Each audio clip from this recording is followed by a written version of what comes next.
Environmental risks of the project are minimal. For more on this, we're joined now by Minister Tony Clement. He's the President of the Treasury Board and Minister for the Federal Economic Initiative for Northern Ontario, or FedNor as the rest of us know it. Tony, this is great news for Canada, seeing that we got a little bit of a bump there with the Keystone XL pipeline.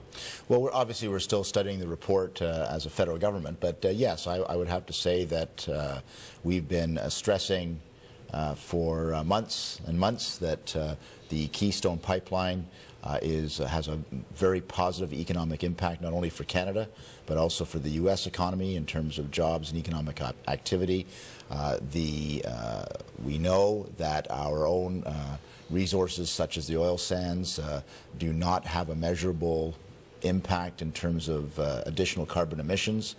So to see that kind of language in the draft report is very positive, but we continue to dialogue with American decision makers to make sure they have the facts on the ground before final decisions are made. A little bit earlier on today, of course, you didn't watch it because you were busy. There was the Liberal leadership debate, and we heard from one of the candidates, and they said that the pipeline won't make any difference in the amount of oil that we actually can send down to the States. Now, I find that a little bit strange or hard to believe. Well, you know, there's a lot of things happening simultaneously. Obviously, the Americans are working on their own oil supplies with fracturing or fracking processes and so on. But, of course, there is also export markets for that oil as well. So there's no question that our oil is still in high demand. There are many American decision makers that like Canadian oil in preference to oil from other countries that are perhaps less favorable to the United States, and they are starting to realize that oil sands oil is not meaningfully different in terms of its impact on carbon emissions compared to other sources of supply. So that message is getting out there.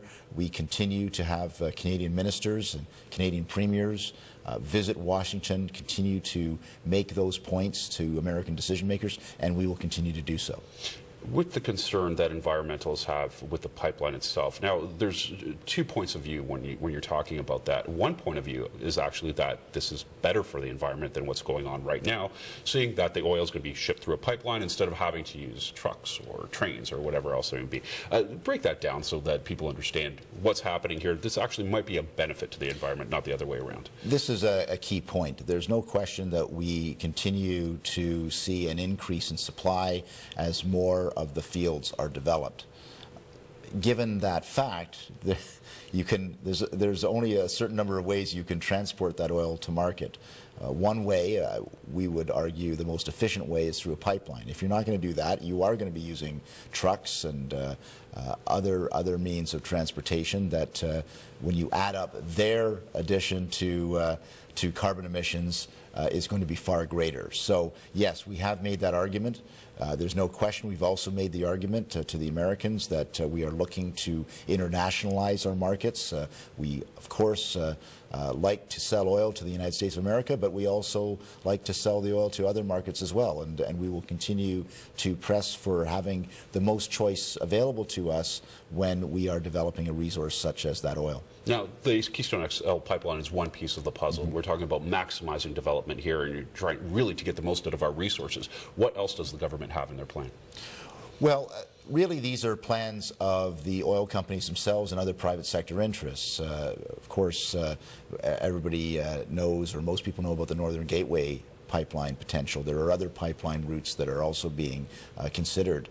There is a west-east pipeline to refineries in New Brunswick, for instance. So I think it's safe to say that we are in favor, as a government, of different routes to find new markets.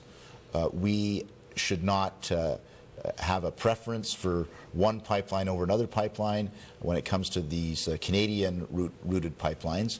We just want to see those developments occur and, of course, have better choice in terms of markets for the oil that is produced. So that, I think, is a good position. Obviously, there are internal processes like environmental assessments that have to occur here, so we don't want to short-circuit that process. A science-based approach is the best approach. But at the end of the day, we are clearly on the side of developing these kinds of resources. There's not a country in the world having the amount of reserves that we have in oil and gas would not develop those reserves of oil and gas. So of course we're going to develop them. It means jobs, opportunity. That's how we pay for health care. That's how we pay for safe streets, all of the other things that we find virtuous in our society. A big chunk of that in the future is going to be developing our resources in a sustainable way, and we must continue along that path. Minister, thank you so much for joining us. Thank you. Right, that was Minister Tony Clement joining us live here in our Toronto studio. While some